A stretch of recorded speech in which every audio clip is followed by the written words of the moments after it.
Pemerintah Lebanon telah menyetujui usulan Amerika Serikat terkait pelucutan senjata Hizbullah pada Kamis 7 Agustus 2025. Otoritas Lebanon telah menetapkan semua senjata Hizbullah sudah harus berada di bawah negara sebelum akhir tahun 2025.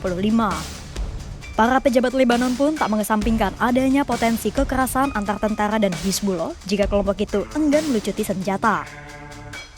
Rencana pelucutan senjata pun terus digodok meski Hizbullah telah menyatakan penolakan keras. Kira-kira bisakah tentara Lebanon memaksa Hizbullah meletakkan senjata mereka?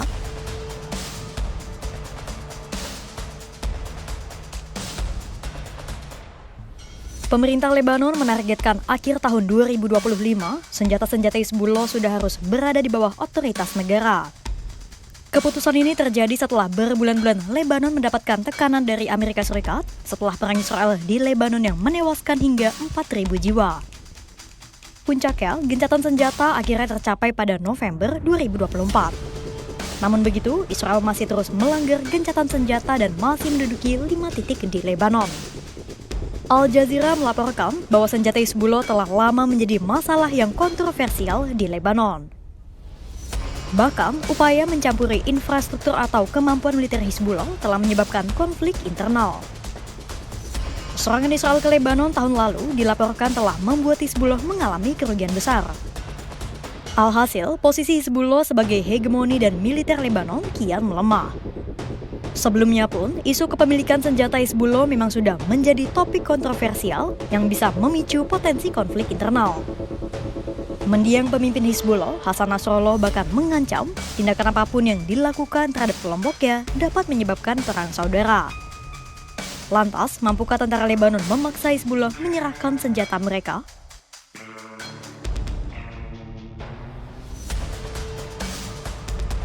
Pemimpin Hizbullah, Naim Qassem, menegaskan kelompoknya tak akan menyerahkan senjata. Menurut Qassem, apa yang dilakukan pemerintah Lebanon adalah dosa besar karena telah melayani kepentingan Israel.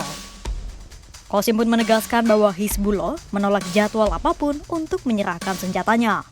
بدون نقاش لا أمن وطني ولا استراتيجية دفاعية هذا أمر خاطئ ما ممكن أنه نقبل بأن يلتزم لبنان بالتخلي التدريجي عن قوته وتبقى كل أوراق القوة موجودة مع العدو الإسرائيلي. Dulu, mendiang Hasan Nasrallah menegaskan perang saudara bisa pecah apabila pemerintah Lebanon berusaha melucuti senjata Hizbullah. Namun hingga kini, Hizbullah belum menanggapi keputusan pemerintah Lebanon dengan kekerasan. Bisa jadi karena adanya perubahan strategi, tapi bisa jadi juga karena Hizbullah mengalami penurunan kekuatan setelah perang 14 bulan dengan Israel. Hizbullah menegaskan mereka tak akan menyerahkan senjata sampai Israel angkat kaki dari 5 bukit yang mereka duduki di Lebanon. Hizbullah juga menuntut agar Israel segera menghentikan serangan udara yang diluncurkan hampir setiap hari. Iran pun satu suara dengan Hizbullah. Menteri Luar Negeri Iran, Abbas Araghchi, menilai tentara Lebanon tak akan berhasil melucuti senjata Hizbullah. Pasalnya, bukan kali ini saja pemerintah Lebanon berusaha untuk melucuti senjata Hizbullah dan semua upaya itu selalu gagal. Sementara koresponden Al Jazeera di Beirut, Zena Koder, meragukan keberhasilan tentara Lebanon untuk melucuti senjata Hizbullah. Alih-alih memaksa Hizbullah menyerahkan senjata, rencana pelucutan justru berpotensi menimbulkan konflik internal. Lantas, bagaimana situasinya di lapangan? Apakah tentara Lebanon berada dalam posisi yang lebih diuntungkan?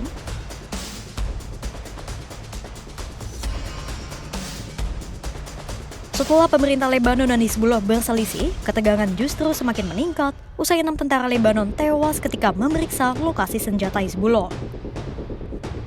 6 tentara itu tewas oleh bom yang ditanam Hizbullah di sekitar Lebanon Selatan untuk berjaga-jaga seandainya tentara Israel datang menyerang. Walau kali ini Hizbullah bisa menggagalkan salah satu upaya pelucutan senjata oleh tentara Lebanon, namun bukan berarti kelompok itu masih seperkasa dahulu. Kekuatan bersenjata Hizbullah disebut menyusut 70%, banyak infrastruktur bersenjata yang rusak dan para pemimpinnya telah tewas.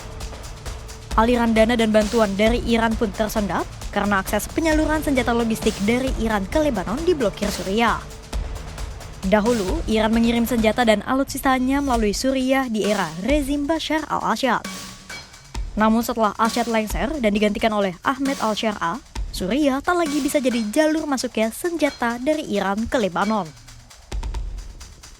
Sementara di kalangan warga sipil, mereka skeptis terhadap pemerintah Lebanon yang dianggap tak bisa membela wilayah selatan, wilayah yang terus digempur Israel dengan serangan. Rencana pelucutan senjata Hizbullah oleh pemerintah Lebanon menjadi salah satu ujian terberat negara itu dalam menjaga stabilitas politik dan keamanan. Rencana itu muncul dari tekanan selama berbulan-bulan dari Amerika Serikat. Namun, penolakan tegas dari Hizbullah, dukungan Iran, serta resiko konflik internal membuat keberhasilan rencana ini diragukan. Meski kekuatan Hizbullah disebut menurun signifikan usai perang panjang dengan Israel dan terputusnya jalur pasukan dari Iran, namun insiden tewasnya 6 tentara Lebanon menunjukkan bahwa kelompok tersebut masih memiliki kemampuan bertahan. Kini, pertanyaannya bukan hanya apakah pemerintah mampu melucuti senjata Hizbullah, tetapi juga apakah Lebanon siap menghadapi konsekuensi politik dan militer dari langkah tersebut? Pantau terus perkembangannya hanya di kanal YouTube Kompas.com.